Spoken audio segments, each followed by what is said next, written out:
कहानी इंसाफ की जंग अनुराधा साहा केस। एक सच्ची घटना पर आधारित मेडिकल लीगल केस स्टोरी। भूमिका। यह कहानी एक आम महिला की नहीं बल्कि एक डॉक्टर की पत्नी की है जो खुद भी अमेरिका की एक प्रतिष्ठित बाल मनोवैज्ञानिक थीं। लेकिन भारत में एक मामूली एलर्जी के इलाज में लापरवाही ने उनकी जान ले ली।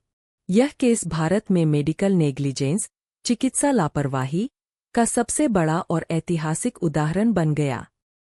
अनुराधा साहा कौन थीं? अनुराधा साहा अमेरिका के ओहायो में रहने वाली एक होनहार मनोवैज्ञानिक थीं। उनके पति डॉ. कुणाल साहा एक भारतीय मूल के डॉक्टर हैं जो अमेरिका में कार्यरत थे।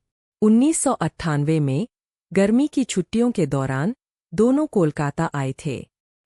शुरुआत एक मामूली एलर्जी से। कोलकाता आने के बाद अनुराधा को एक सामान्य स्किन एलर्जी हुई। इसे मेडिकल भाषा में टॉक्सिक एपिडर्मल नेक्रोलिसिस (TEN) कहते हैं। यह दुर्लभ लेकिन खतरनाक हो सकता है। इलाज के लिए वे कोलकाता के टॉप डॉक्टरों और आंगरी अस्पताल गए।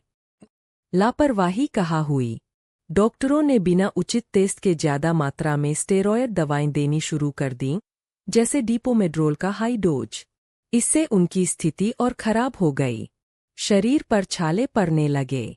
इम्यून सिस्टम डाउन हो गया। संक्रमण बढ़ गया। हालत गंभीर होने लगी। डॉ. कुणाल ने कई बार डॉक्टरों से कहा कि इलाज में कुछ गड़बड़ है, पर किसी ने ध्यान नहीं दिया।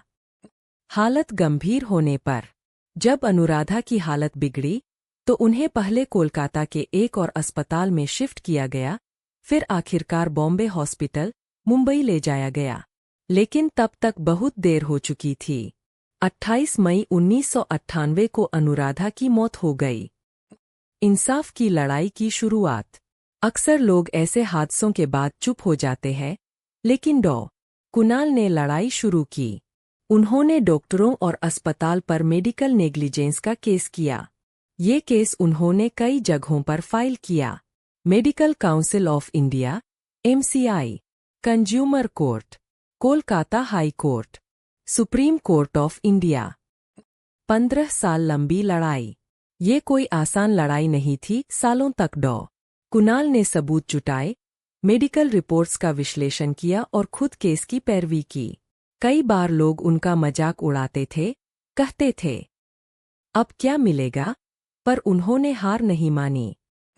सुप्रीम कोर्ट का ऐतिहासिक फैसला।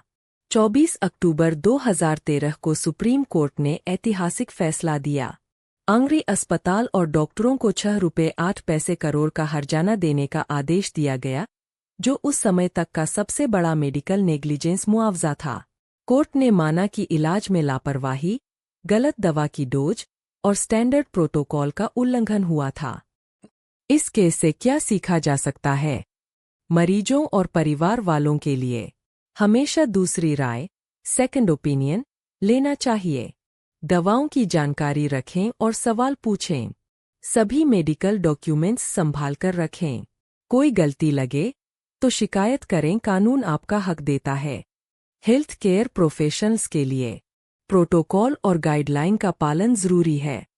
हर मरीज को सावधानी और ध्यान से देखें, चाहे वो सामान्य केस हो या जटिल। डॉक्यूमेंटेशन और कम्युनिकेशन में पारदर्शिता रखें। कानून क्या कहता है? कंज्यूमर प्रोटेक्शन एक्ट, इलाज में गड़बड़ी होने पर मरीज उपभोक्ता कोर्ट में केस कर सकता है। IPC 304, लापरवाही से मौत पर यह धाराएं लग सकती है।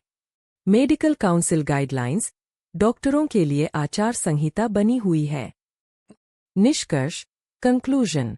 अनुराधा साहा अब इस दुनिया में नहीं है, लेकिन उनकी कहानी हर मरीज और डॉक्टर के लिए एक चेतावनी है कि इलाज में छोटी सी लापरवाही भी जानलेवा हो सकती है, और इंसाफ की लड़ाई अगर सच्चे इरादे से लड़ी जाए तो जीत मिलती है।